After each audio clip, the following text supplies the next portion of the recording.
ಎಲ್ರಿಗೂ ನಮಸ್ಕಾರ. ನಮ್ಮ ಅಡುಗೆ ಚಾನಲ್ಗೆ ಸ್ವಾಗತ.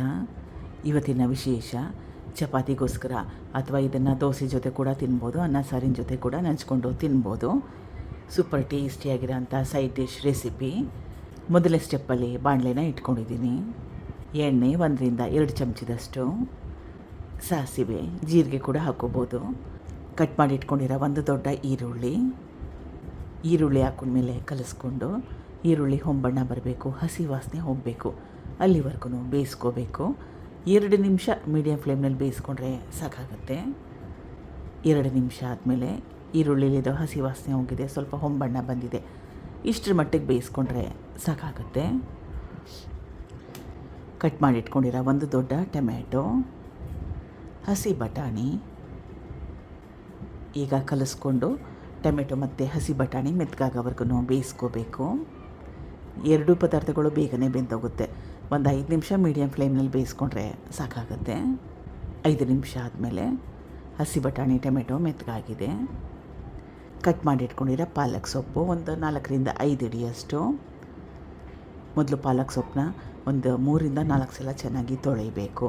ತೊಳೆದ ನಂತರ ಸೋರು ಹಾಕಿ ನೀರೆಲ್ಲ ಹೋದ್ಮೇಲೆ ಸಣ್ಣದಾಗಿ ಕಟ್ ಮಾಡ್ಕೋಬೇಕು. ನಾನು ಪಾಲಕ್ ಸೊಪ್ಪನ್ನ ಉಪಯೋಗ ಮಾಡ್ತಾಯಿದ್ದೀನಿ. ನೀವು ನಿಮ್ಗೆ ಯಾವ ಸೊಪ್ಪು ಇಷ್ಟ ಆ ಸೊಪ್ಪನ್ನ ಉಪಯೋಗ ಮಾಡ್ಬೋದು. ಮೆಂತ್ಯ ಸೊಪ್ಪು, ದಂಟಿನ ಸೊಪ್ಪು, ನುಗ್ಗೆ ಸೊಪ್ಪು, ನಿಮಗೆ ಯಾವ ಸೊಪ್ಪು ಇಷ್ಟ ಆ ಸೊಪ್ಪನ್ನ ಉಪಯೋಗ ಮಾಡಿ. ಸೊಪ್ಪು ಹಾಕ್ಕೊಂಡಿದ್ದ ತಕ್ಷಣ ಒಂದು ತಟ್ಟೆನ ಮುಚ್ಚಳನ ಮುಚ್ಚಿಟ್ಬಿಡಿ. 2-3 ನಿಮಿಷ ಹಾಗೆ ಬಿಡಿ, ಕ್ವಾಂಟಿಟಿ ಕಡಿಮೆ ಆಗುತ್ತೆ. ಆಮೇಲೆ ಬೇರೆ ಪದಾರ್ಥಗಳನ್ನ ಹಾಕ್ಕೋಬೇಕು. 2-3 ನಿಮಿಷ ಆದಮೇಲೆ ನೋಡಿ, ಸೊಪ್ಪಿನ ಕ್ವಾಂಟಿಟಿ ಕಡಿಮೆ ಆಗಿದೆ. ಸ್ಟಾರ್ಟಿಂಗಲ್ಲೇ ಅಂದರೆ ಸೊಪ್ಪು ಹಾಕ್ಕೊಂಡಿದ್ದ ತಕ್ಷಣ ಉಪ್ಪು ಹಾಕ್ಕೊಳ್ಳೋಕ್ಕೆ ಐಡಿಯಾ ಬರೋದಿಲ್ಲ. ಅದಕ್ಕೊಂದು 2-3 ನಿಮಿಷ ಹಾಗೆ ಬಿಟ್ಟರೆ ಕ್ವಾಂಟಿಟಿ ಕಡಿಮೆ ಆದಮೇಲೆ ಉಪ್ಪು ಹಾಕ್ಕೊಂಡ್ರೆ ಕರೆಕ್ಟಾಗಿ ಬರುತ್ತೆ.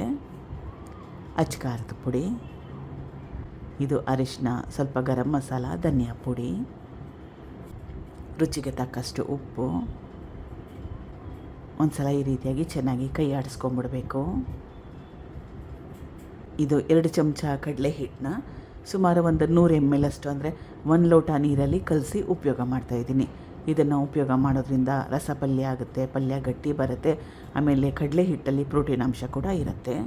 ಹುರುಗಡಲೆ ಇದ್ದರೆ ಮನೇಲಿ ಅದನ್ನು ಕೂಡ ಚೆನ್ನಾಗಿ ನುಣ್ಣಗೆ ಪುಡಿ ಮಾಡಿ ಕಡಲೆ ಹಿಟ್ಟಿಗೆ ಬದಲಾಗಿ ಉಪಯೋಗ ಮಾಡ್ಬೋದು. ಮತ್ತೊಮ್ಮೆ ಸ್ವಲ್ಪ ನೀರು, ಯಾಕಂದರೆ ಕಡಲೆ ಹಿಟ್ಟು ಹಾಕ್ಕೊಂಡಿರೋದ್ರಿಂದ ಸಾಕಷ್ಟು ಗಟ್ಟಿ ಬರುತ್ತೆ. ಸುಮಾರು ಒಂದು 1/4 ಲೀಟರ್ಸ್ ನೀರು ಹಾಕ್ಕೊಂಡ್ರೆ ಸರಿ ಹೋಗುತ್ತೆ. ಕಡಲೆ ಹಿಟ್ಟನ್ನ ಹಾಕ್ಕೊಂಡ್ಮೇಲೆ ಮತ್ತೊಮ್ಮೆ ಒಂದು 3-4 ನಿಮಿಷ ಬೇಯಿಸ್ಕೊಂಡ್ರೆ ಸಾಕಾಗುತ್ತೆ. ಟೋಟಲಾಗಿ ಈ ಪಲ್ಯ 15 ನಿಮಿಷದೊಳಗಡೆ ಮಾಡ್ಕೋಬೋದು. ಈಗ ರುಚಿಕರವಾಗಿರೋ ಅಂಥ ಪಲ್ಯ, ರಸ ಪಲ್ಯ ರೆಡಿಯಾಗಿದೆ. ಚಪಾತಿ ಜೊತೆಗೆ ಇದು ಬೆಸ್ಟ್ ಚೆನ್ನಾಗಿರುತ್ತೆ. ಸೊಪ್ಪನ್ನ ಉಪಯೋಗ ಮಾಡಿರೋದ್ರಿಂದ ಆರೋಗ್ಯಕ್ಕೆ ಒಳ್ಳೆಯದು ಕೂಡ. ಚಪಾತಿ ಜೊತೆಗೆ ಸರ್ವ್ ಮಾಡಿದ್ದೀನಿ. ಟ್ರೈ ಮಾಡಿ ಒಂದು ಸಲ. ಚಪಾತಿಗೋಸ್ಕರ ಸೈಡ್ ಡಿಶ್ ಎಷ್ಟಿದ್ರೂ ಕಡಿಮೆ ಆಗುತ್ತೆ. ಇದನ್ನೊಂದಿನ ಟ್ರೈ ಮಾಡಿ ನೋಡಿ. Thank you for watching. ಧನ್ಯವಾದಗಳು.